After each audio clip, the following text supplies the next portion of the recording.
This is an excerpt from a recent Power Up webinar examining how fast is fast, measuring computer system performance. Hi, my name is Larry Jordan. Let's take a look now at the performance characteristics that I've measured with Adobe Premiere Pro, and let's start by looking at a render speed comparison. If we set the M2 Max Studio to speed equal to 1, say it's 100%, the M1 Pro MacBook Pro is a little slower, 1.4 times slower.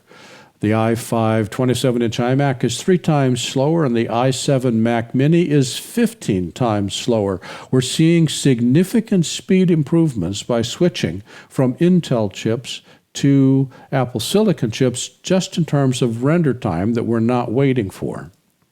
If we look at export speed and dropping out our two slowest computers, if I set the M2 Max to 1x, the MacBook Pro is half that fast, and the i5 2017 iMac is 5 times slower. Clearly, the M2 Mac Studio is really quick, but all Apple Silicon systems are faster than any Intel system when it comes to both rendering or export. When it comes time to create proxy files, the difference is stunning.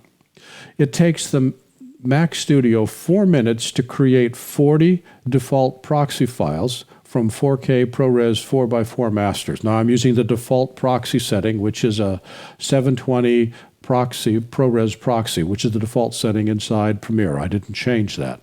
And it took Premiere 4 minutes to create 40 proxies, took the MacBook Pro 6 minutes and 20 seconds, took the M1 Pro 10 minutes and 28 seconds, but it took 23 minutes for the iMac and 3 hours, just a shade less, 3 hours to create the proxies on the Mac Mini. 3 hours compared to 4 minutes is not even a question. Again, with Premiere, I'm working with all the default settings. I haven't optimized this. I just simply took what Premiere gave me and look at the speeds we're able to get with Apple Silicon compared to Intel.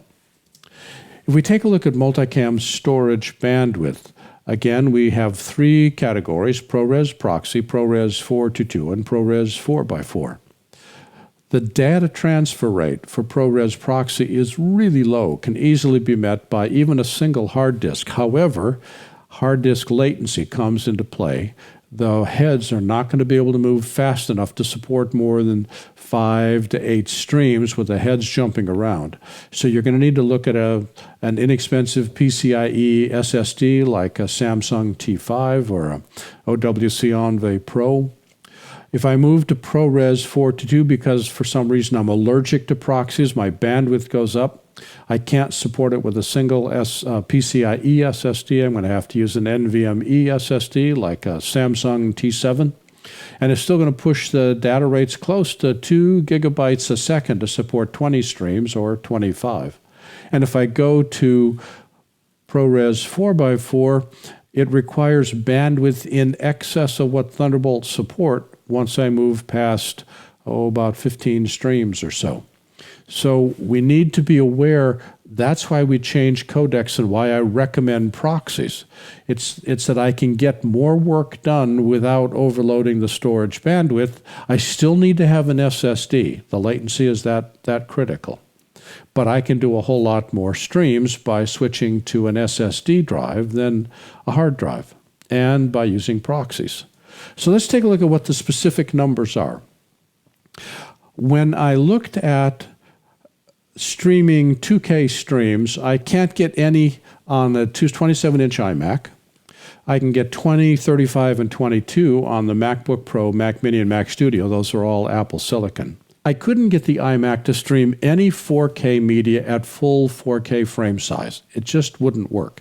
Premiere's Multicam engine is not particularly efficient. When I switch over to Apple Silicon, I can get 8 streams of H.264 4K versus 10 versus 6. I can get 25, 28 to 30 streams on 4K proxy, and as you see the numbers here, I could not get any 8K streams to stream in Premiere.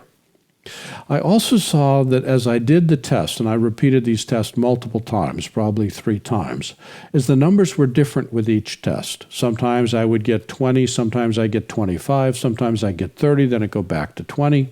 So the number of streams that Premiere supports is variable in a way that I didn't see inside Final Cut.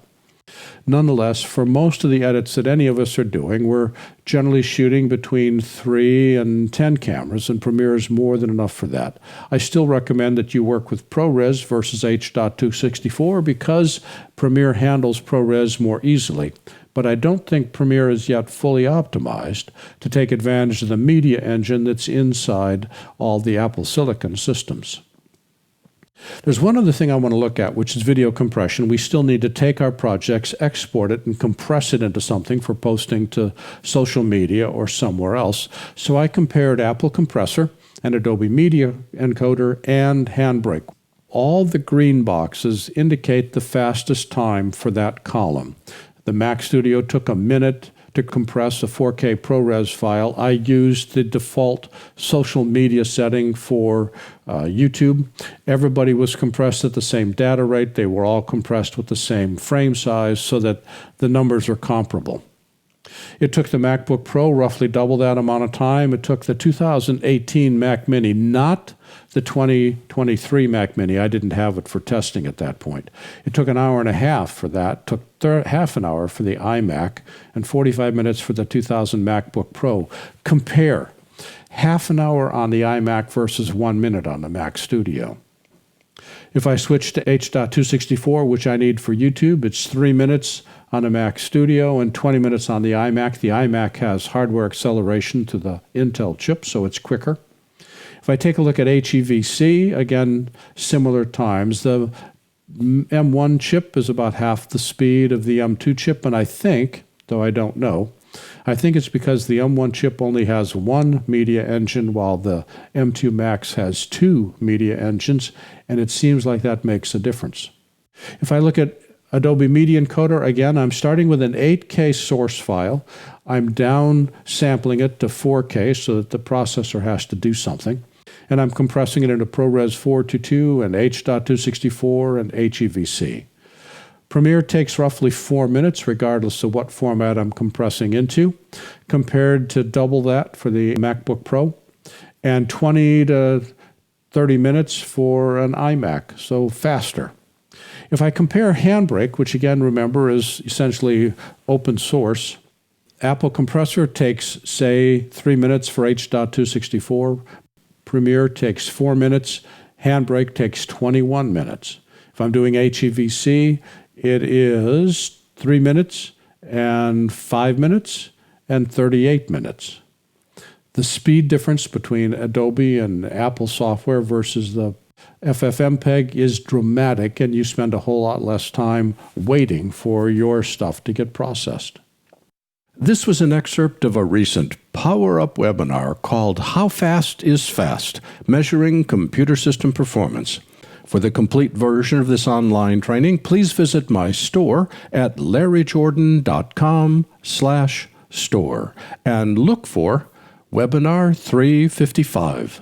By the way, when you need to stretch your training dollars, membership in our video training library saves you money and time. You can access all our videos for a low monthly price of only $19.99. That's almost 2,000 movies, hundreds of hours on a wide variety of subjects. Plus, premium members can download practice media and projects. Our training covers Apple and Adobe software. We update it multiple times each month, and for more information, visit larryjordan.com/membership. And thanks.